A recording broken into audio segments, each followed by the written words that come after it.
시청자 여러분 안녕하십니까? 이데일리엔 마감 전에 살펴보는 주요 경제 뉴스입니다. 첫 소식입니다. 지난해 제조업 국내 공급이 2년 연속 줄었습니다. 통계청에 따르면 지난해 제조업 국내 공급은 전년보다 0.5% 감소했습니다. 국산은 의료 정밀 광학, 기계 장비 등이 줄어 1.1% 감소했고 수입은 전자제품, 1차 금속 등이 늘어 1% 증가했습니다. 업종별로는 기타 운송 장비가 큰 폭으로 증가했지만 기계 장비와 전기 장비는 감소했습니다. 제조업 국내 공급이 줄어든 것은 지난해 국내 생산 쪽이 별로 좋지 않았던 데다 자본재가 2년째 감소하는 등 설비 투자도 부진했기 때문이라며 2017년 워낙 좋았던 설비 투자의 기저효과도 남아있다고 통계청은 분석했습니다. 홍남기 부총리 겸 기획재정부 장관은 신종 코로나가 조기에 종식되지 않는다면 경기 하방 압력으로 작용할 수 있다고 우려했습니다. 홍 부총리는 대한상공회의소에서 주재한 신종 코로나 관련 경제단체 기업인 간담회에서 대중소기업의 공장 가동, 수출 지원, 내수 활성화 대책, 자영업자 경영애로 완화 대책 등 정부가 할 수 있는 최대한의 지원 조치를 강구하겠다며 이같이 말했습니다. 이 자리에는 박용만 대한상의 회장, 김영주 무역협회장, 김기문 중소기업 중앙회 회장 등 경제단체장들이 참석했습니다. 경제단체장들은 정부의 신종 코로나 확산에 따른 기업들의 피해를 최소화할 수 있도록 법령 자금 등 지원책을 조속히 마련해달라고 촉구했습니다. SK텔레콤이 지난해 사상 최대 매출을 기록했습니다. SK텔레콤은 지난해 매출액이 연간 기준 사상 최대로 전년 대비 5.2% 증가한 17조 7,437억 원을 기록했습니다. 영업이익이 5G 투자 증가 등으로 7.6% 감소한 1조 1,099억 원을 기록했지만 매출은 미디어와 보안 등 신사업 분야 성장에 따라 증가했다고 회사 측은 분석했습니다. 순이익은 SK하이닉스의 지분법 이익 영향 등으로 72% 감소한 8,619원을 기록했습니다. SK텔레콤은 올해에는 본격적인 5G 시장 확대로 이동통신 사업의 성장세가 지속되고 미디어 보안 커머스 사업이 성장하면서 연결 매출이 19조 수준으로 오를 것이라고 전망했습니다. 대우조선이 올해 첫 수주를 달성했습니다.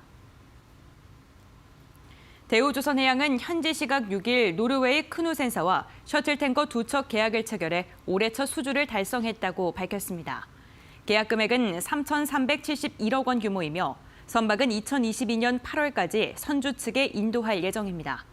셔틀탱커는 해양 플랜트에서 생산한 원유를 육상 저장기지까지 실어 나르는 선박으로 초대형 원유 운반선보다 1.5배 이상 비싸 부가가치가 높은 선박으로 꼽힙니다.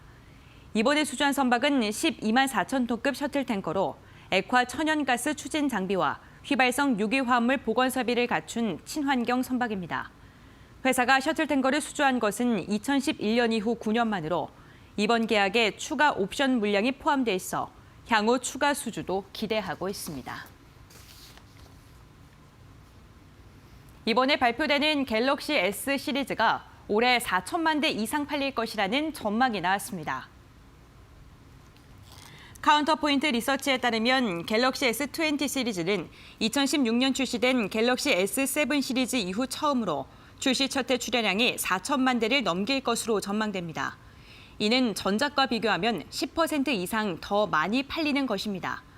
카운터포인트 리서치는 5G 본격화로 인해 스마트폰 수요가 증가하는 것과 함께 이번 시리즈가 카메라와 램 용량 등 스펙이 상향된 점을 판매 증가 요인으로 평가했습니다.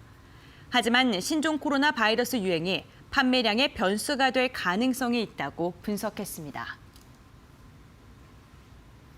현대 롯데미 싱가포르에서 대규모 전동차 사업을 수주했습니다. 현대 롯데미 현지 시각 6일 싱가포르 육상교통청이 발주한 3,586억 원 규모의 전동차 납품 사업을 수주했다고 밝혔습니다. 싱가포르 남서쪽 주롱 일대에 새로 놓는 주롱 지역선에 전동차 186량을 제작해 납품하는 프로젝트입니다.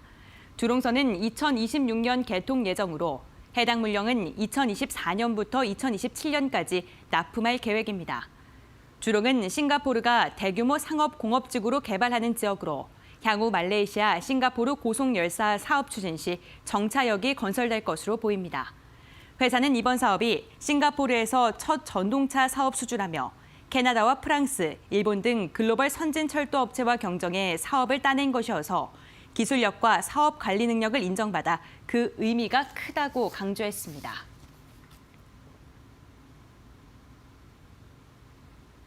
이어서 이 시각 간추린 뉴스입니다. 현대자동차그룹 회장이 세계 자동차 산업 최고의 권위인 자동차 명예의 전당에 한국인 최초로 헌액됩니다. 세계 자동차 역사에 남을 성과와 업적을 낸 인물에게 주어지는 것으로 주요 수상자로는 포드 창립자 헨리 포드, 토머스 에딘슨, 벤츠 창립자 칼 벤츠 등이 있습니다. 11번가에 따르면 지난해 영업이익은 14억 원으로 지난해 대비 692억 원의 손익 개선을 이뤘습니다. SK텔레콤이 오늘 4월 말 출범하는 자회사 SK브로드밴드와 T브로드 합병법인의 매출 규모를 4조 원 규모로 전망했습니다. 정부가 신종 코로나로 인해 중국으로부터의 부품 수급 등의 큰 어려움을 겪는 자동차 산업을 지원하기 위해 외교통관 자금 특별근로 연장, 연구개발을 아우르는 모든 수단을 동원할 방침입니다. 이데일리엔 마감 전에 살펴보는 주요 경제 뉴스 함께 확인해봤습니다.